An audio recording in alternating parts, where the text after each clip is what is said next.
Hours, the last JSTARS E-8C plane will take off from Robins Air Force Base. The plane and its people have provided immeasurable support to our nation's military through surveillance and intelligence. The last JSTARS plane will mark the end of an era at Robins Air Force Base.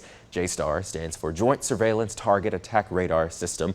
This plane and more than a dozen others have flown all over the world using that surveillance and radar technology to help our military troops. So before it takes off, Caitlin Heck takes a look back at some of the major missions JSTARS has been a part of.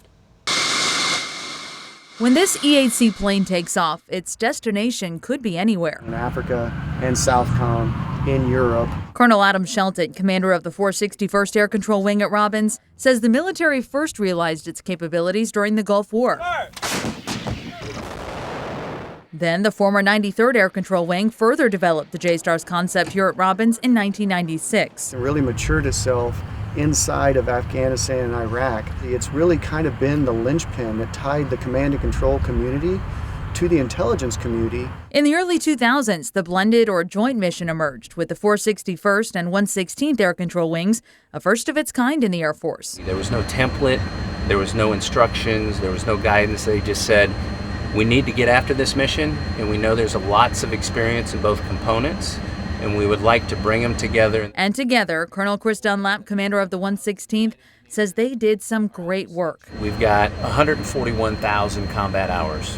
We've also relocated ourselves to 7 different what we call forward operating locations across the globe.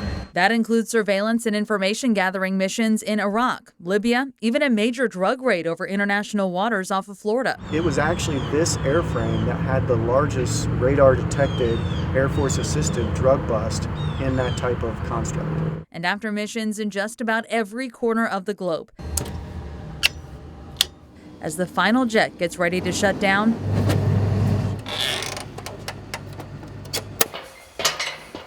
the JSTARS impact will fly on forever.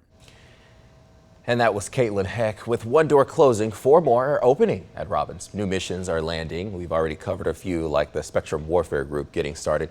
The new Air Battle Management System is also on the way with a lot of the same capabilities as the JSTARS did from the air, but from the ground. And the last plane will take off in a few hours and head to Arizona, a place commonly referred to by the military as the Boneyard. We'll have more on the final takeoff tonight and on 13WMAZ.com. You can find all of our coverage of the JSTARS throughout the retirement process online. Again, our website, 13WMAZ.com.